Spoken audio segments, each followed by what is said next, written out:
welcome to DTU Studio and to this podcast series where we continue to interact with very distinguished people who have been associated with this university. Today it's our honor and privilege to have with us Mr. Vinod Dham, the father of the Pentium Chip, a Padma Bhushan Awardee, an unparalleled name in the semiconductor industry, a visionary entrepreneur, a strategic venture capitalist, and a distinguished alumnus of this university. Mr. Dham pursued a degree in electrical engineering from the Delhi College of Engineering in 1971 before moving to the United States for his master's at the University of Cincinnati. In the United States, he joined NCR Corporation in Ohio, where he worked on advanced non-volatile memories. He then joined Intel, where he played a pivotal role in the development of the Pentium microprocessor, a breakthrough that revolutionized computing forever. After this, he held leadership roles at NexGen and later founded Silicon Spice, a semiconductor startup acquired by Broadcom for $1.2 billion. Transitioning into venture capital, Mr. Dham became a key investor in technology startups, serving as a managing partner at IndoUS Venture Partners. Mr. Dham's legacy extends beyond engineering and continues to inspire countless generations of innovators worldwide. So thank you, Mr. Dham, for being able to join us today. It's an absolute honor to have you with us. Thank you for the opportunity. And when we say the word engineering, so it's a word that you have single-handedly revolutionized in your own way. And your journey in engineering, it began at Delhi College of Engineering. So I think the first question I would like to ask you is, how were those days at DCE, and how do you think they played a role later on to shape you into what was to come?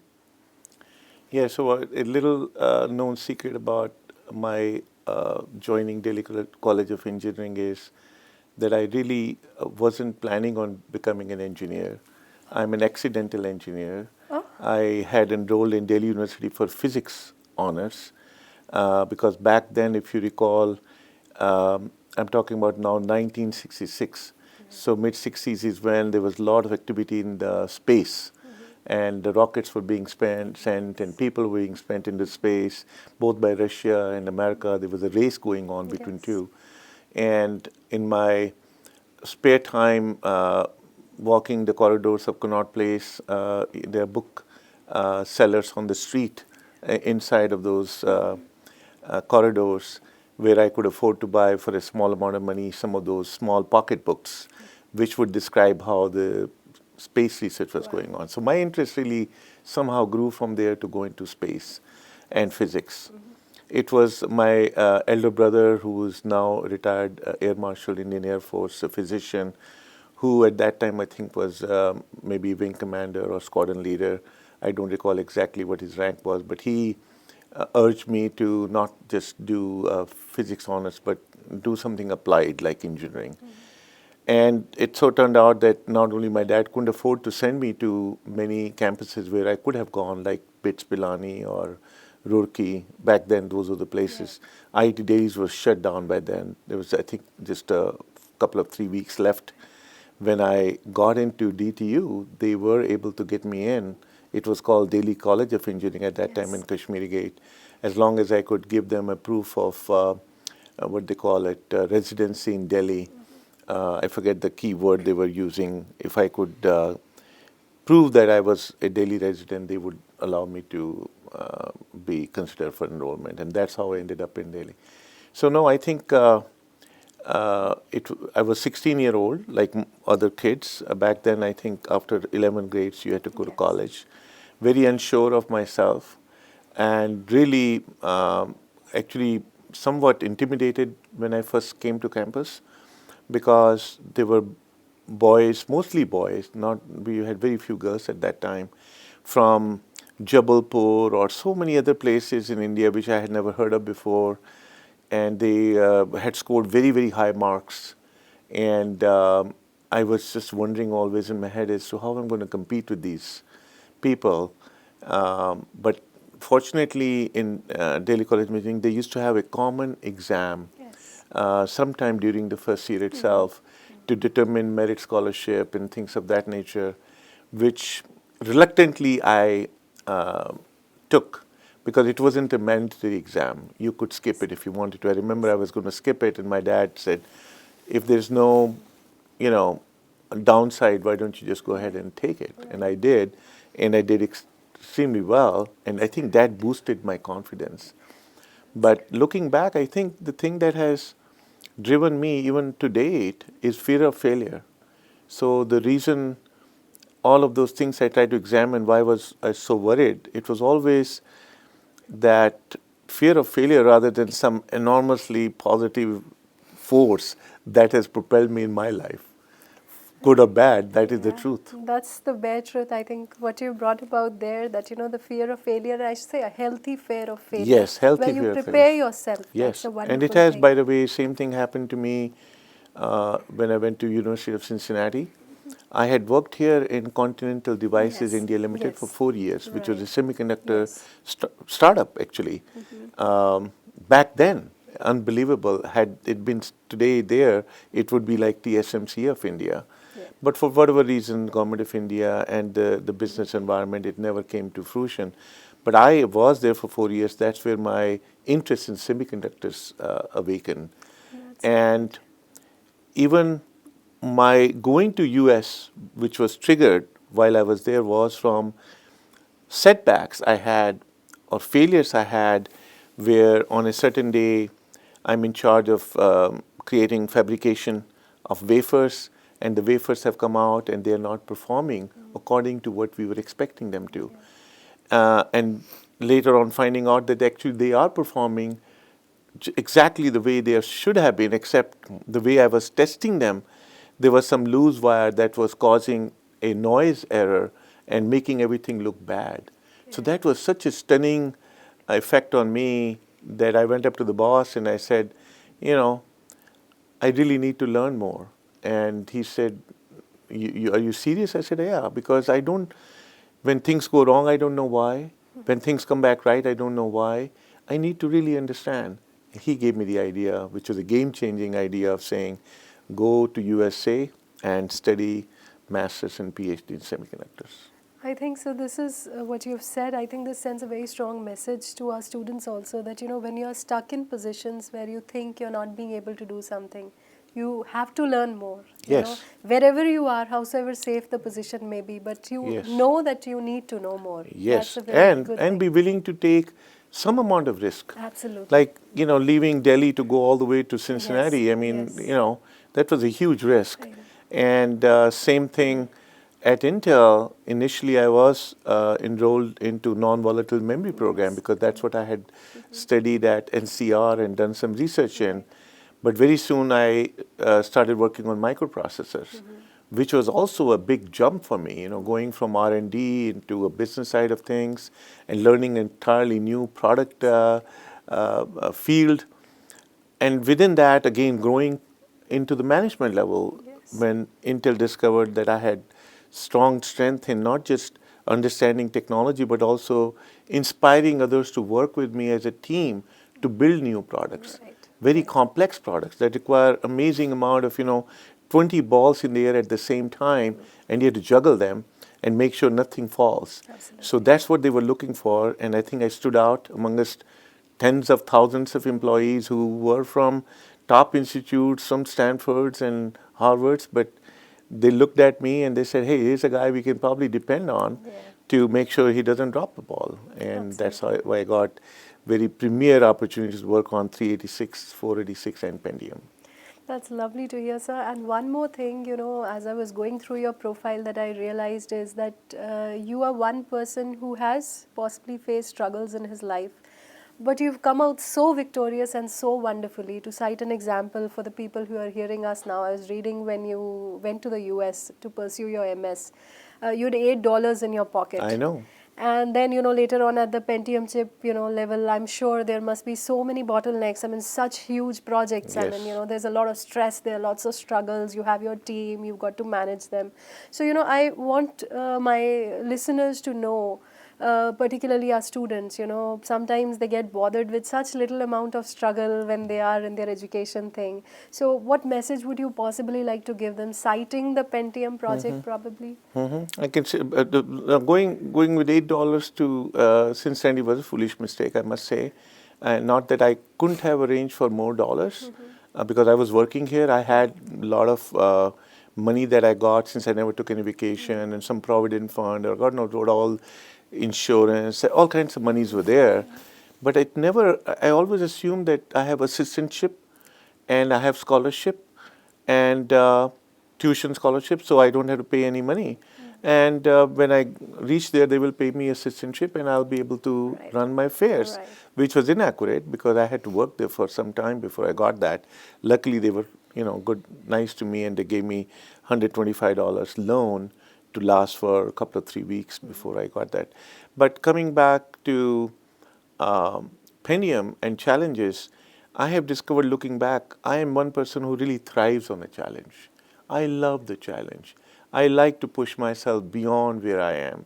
That's why I accepted these roles. These roles were very complex roles, and I was invited to play those roles. But someone else in my position may have said, sorry, I don't want to do it because it's too much, right?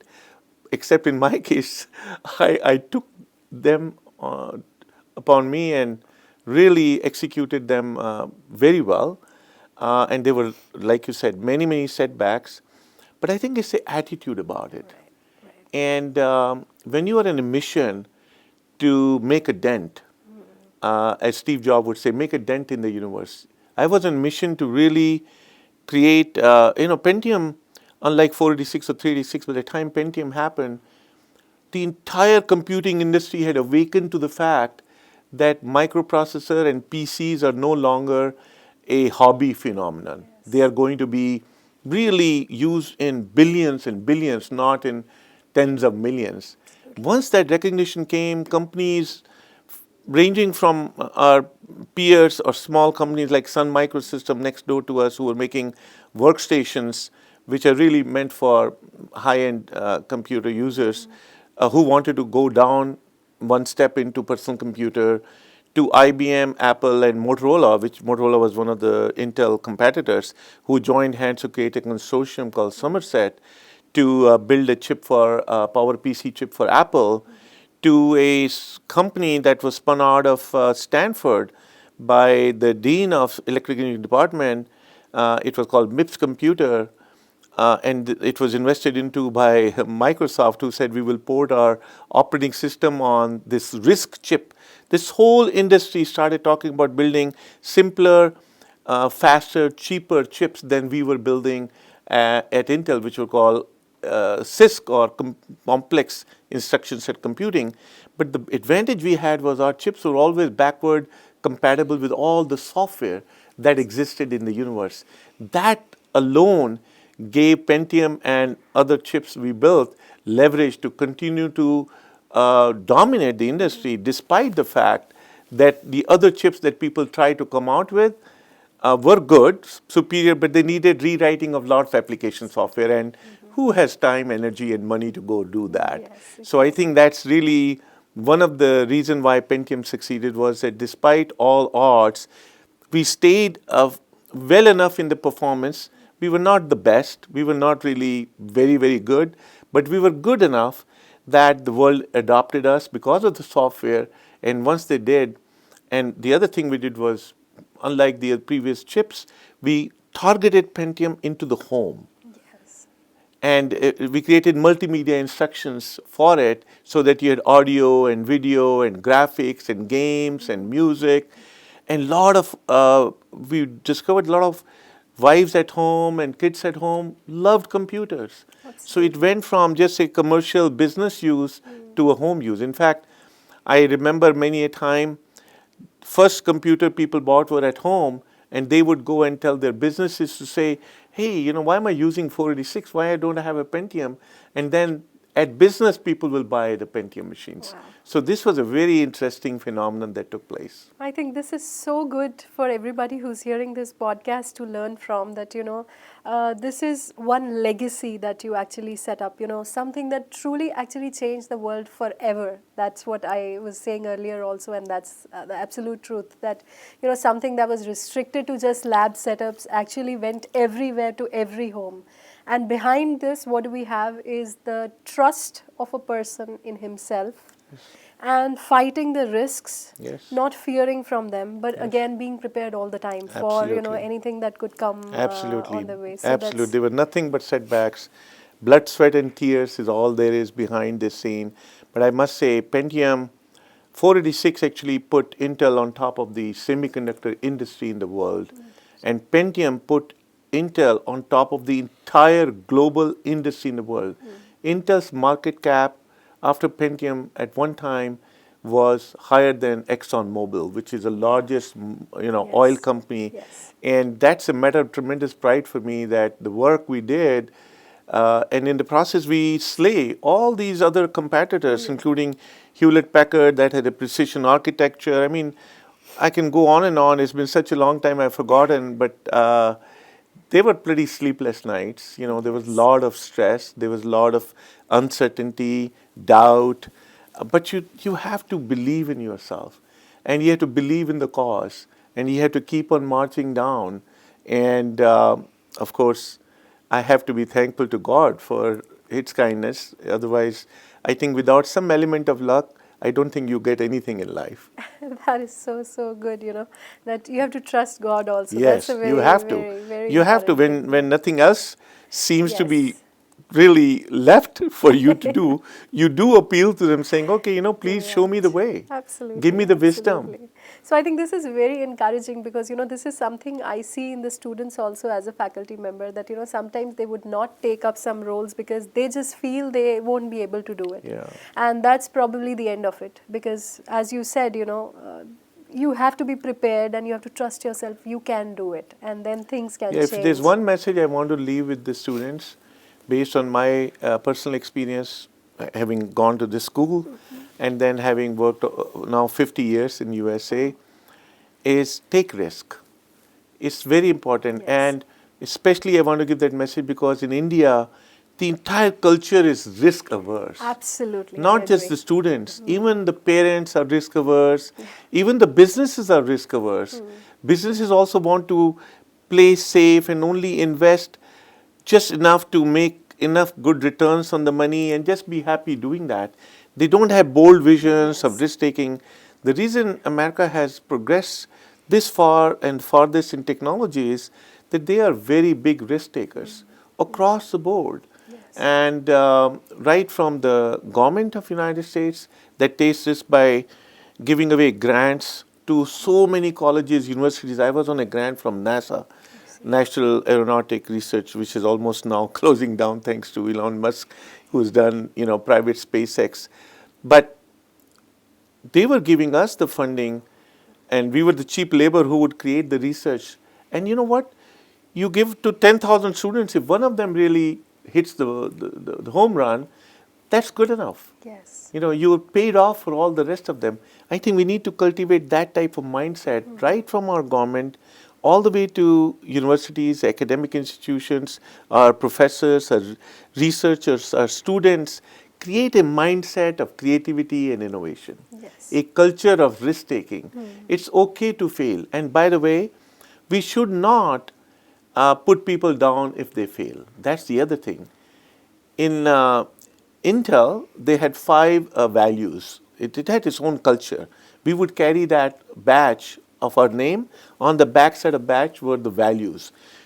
You could be stopped by a CEO any time of the day or night, any place, if he runs into you, and he might quiz you on what are the 5 values. Sometimes people get puzzled. I remember to date, in the order that I always valued them, because I thought that's how I got rewarded. One was results orientation. That is, at the end of the day, what matter is results. Did you deliver or did you not deliver? Exactly. You can have all the stories about how hard it was and competition came in, we couldn't do it. Those are all excuses. Right. Did you or did you not deliver? And I delivered at every step, and I was rising star there while I was there. The second one was risk taking. And the interesting thing is, if you took risk and it didn't work out, you failed, you had set back, you were not punished for that. You were not, your rank was not lowered, you were not assigned to a different job, or you were not a lesser important person because, oh, you know what, it was understood that the person is dealing with a very complex and difficult task. So, and then they, of course, had customer orientation, quality orientation, great place to work were the other, so total 5 values. But I remember them, and I think risk-taking was one of the values. That's again so important that we have to have this entire culture of it's okay to fail. Yes. The value is for the effort you are putting in. Yes. That's exactly. And we should also be, in my mind, somewhat flexible in the academic sense of that, to be honest with you. During our times, there was a lot of fear in the Delhi College of Engineering. If you fail, and if you fail your viva voce, they will just set you back by 1 year, and professors all looked upon as somebody, you don't want to be really upsetting or trying to deal with. I think we need to relax a little bit. Yeah. These students are young, they are smart, give them a chance. What they lack is confidence, self-confidence. Give them self-confidence, and if they do make some mistakes or setback, don't give them huge punishment. Don't set them back by a year. Let them progress forward. I think in that good environment, these kids will flourish. They will do very well. We take that as a personal message, and Yes. we definitely No, try. really, I would like to, because I do remember Dr. R.C. Narayanan and all these professors we used to have, and we used to hide from because, it's better not to be in their in the limelight. So we have got to have the professors a little less scary. Yes, absolutely. Right.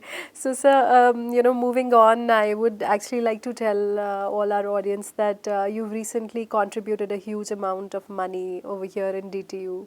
It's about a 1 crore that you have given us, roughly about $120,000 to have build the Vinod Dham Center of Excellence in Semiconductors and Microelectronics. So first of all, I express my deepest gratitude on behalf of the university, because I'm sure that in the field of semiconductors, which is the way to go, especially for the Indian landscape, the way we are evolving now, it's going to lead to a lot of manpower training, and so many kids are going to benefit from that, so many researchers. But I'd like to understand from you that why did you think of setting this center, and what are your expectations from it, let's say in the next 5 or 10 years? Very good. So I have been urging the government of India, even before Modi ji came to the previous government, to go into semiconductors for a very long period of time, maybe a couple of decades now. And clearly, I got heard by the current government, and they encouraged me to come in and present what type of technologies, what type of process nodes. There was zero understanding of all of this business. So I got many opportunities to, in private, have presentations and share all that information to them. And that is what gave rise to a policy where they set aside $30 billion under the umbrella of India's semiconductor mission. Yes. And I am one of the advisors to that mission. So being an advisor, I had a very close view of what activities were going on. And amongst the activities, one thing we quickly discovered was there was really no semiconductor engineers in India, the entire India. Yes. And we had computer scientists and IT engineers of all kinds and chip designers, but not people who know fabrication or compound or thin films and device physics and things of that nature. And clearly, there was a lot of good studies and work done by Jaya. She's the head of AMD, and she ran a project where she has put together, we need 80,000 engineers by a certain period of time to become a semiconductor hub like we are an IT hub. And since I had that insight, being on the ring side, I felt, okay, a lot of focus is on IITs and Indian University Sciences and all the top institutes. Why don't I take the initiative of doing something for my own alma mater? is how this whole thing started. And it was just a center of excellence. The fact that they gave it a name, my name is, I'm totally privileged, honored, and humbled by this very step that they took. So the best thing that happened from my point of view is that Pratik Sharma ji, the Vice Chancellor, and Professor Rishu, both of them have been working very closely with me and very productively. They're on the ball, they're moving fast. I mean, I'm somewhat amazed, to be honest with you, because I thought there'll be a lot of bureaucracy and things will take a long time. But somehow they are moving forward. The center has already made a good progress. The best thing is the first 40 students are graduating with the semiconductor program. And I personally got involved in designing the program, designing the textbooks for the program, the coursework itself, and how many credits go to what. And we are doing same thing for the master's and someday for PhD program. So this is very heartening. And we have already set up design centers with CAD tools from Cadence and Synopsys. We have a chip to startup program as part of this so that engineers can work on it. We have done a collaboration with Semiconductor Complex Limited in Chandigarh, which is using very old generation technology, but they have a fab. And we can send our students, and we have made it compulsory as part of graduating semiconductor process technology. You have to take 3 to 6 months of hands-on experience inside of the fab in processing the wafers themselves. So you know what a fab is like. Right. So, and Rishu has been on the ball, and she will probably talk about in today's event so many other things that she has been doing. So I think the future I see is bright. We need to keep on pushing it. I've been also going to IIT Delhi for last several years, and there's Professor Rajendra Singh ji, who has done an outstanding job of thin films. And I met him again this time, as well as their dean, Professor Banerjee. And there's a lot of interest to collaborating between IIT Delhi and Delhi Technology University to, rather than duplicating this very capital-intensive semiconductor labs, we can share sending our students and researchers back and forth to learn from each other's facility. So that I'm very heartened by that. I have put in touch, Rishu put in touch with Purdue University. They are one of the most advanced semiconductor universities in America today. And I think she's making great progress in getting a MOU signed with them. That's great. I think that'll be outstanding for our students to have visibility into what kind of work is going on and use their equipment and labs.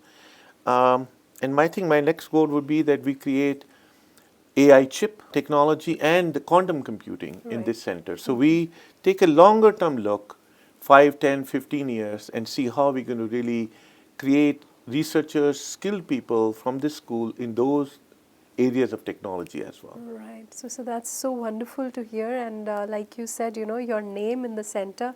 So, your name, I think when children look at that name, they are going to be so encouraged seeing that this is a person from our university and this is our person. So there's a lot of encouragement that will come through that. And again, I express my thankfulness to you because I do believe really, like you said, that our children have an idea of design, but our children really do not have any exposure to fabrication. It is something so far away. Possibly they would just look at the tool, but they'd never get an opportunity to really do it firsthand. So these kind of facilities really, they fit into, as you said, the semiconductor mission of India, creating that kind of manpower.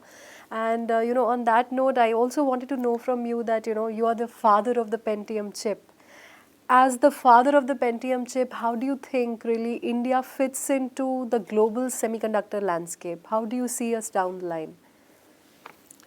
Yeah, and before I go into that, the irony of the world is that software is overwhelming. It's, it's like 95% of the industry and everything is software. It's not as capital intensive business because you're basically paying the salaries of engineers, and computers these days are very cheap to do work. And somehow the world has begun to think that the world exists because of software. The fundamental fact is there is no software without the chip underneath it. Absolutely. If there is no silicon underneath, which is the electrons are moving and doing their function, you cannot do anything worthwhile in software. And I think a lot of software engineers just think that they, I guess they've lost touch with knowing what the Right. underneath the thing is. I think I'm glad India finally embraced semiconductors. Although I told the Métis people and people who are involved to make sure we have a reality check that we are 50 years too late. As Moore's Law, Gordon Moore was one of my bosses, big bosses, not a direct boss. He was the chairman and CEO, but it so happened his office and my office were right next to each other, and so we got to know each other a lot more than a person would know at the level that I was in. And moreover, he had a famous Moore's Law plot. And on that plot, he would very accurately plot the data point for the launch of a new CPU, the die size and number of transistors and performance, because he had to, that Moore's Law curve is like one of the Bibles in the world. And twice, on two occasions, I sat down with him to plot two data point. One was for the 486 and one was for the Pentium, which was a great honor to be part of that type of a situation. So I did observe the fact that we are 50 years too late. Moore's Law is coming to an end and we are just beginning to start our journey. However, it's not too late because our goal is very simple, and that's really the vision of Prime Minister Modi ji and his goal of Atmanirbhar Bharat. Yes. That means you have to be self-sufficient. That is, instead of, commercially you can buy chips from outside for a period of time and import them and of course take very hard-earned Indian rupees and translate them into very expensive dollars. But for strategic needs in our military, for our drones, for our warfare, or for our defense, for our security, for our cyber security, I think it's good to depend on our own domestic technology. To me, that was one of the driving factors of pushing hard and initially to say, even if you don't become, somebody to be counted in selling semiconductor chips, the fact that we will be at least addressing our own needs and securing ourselves in this highly competitive and diverse world would be worthy of it. So I would say in next 5 to 10 years, you will see tremendous progress made. Honorable Ashwini Vaishnavji, he's a very, very smart guy. I have worked with him very closely. He's unlike a politician, to be honest with you. He's highly educated, has Wharton School degree, had worked at GE Capital, understands the world, both foreign here.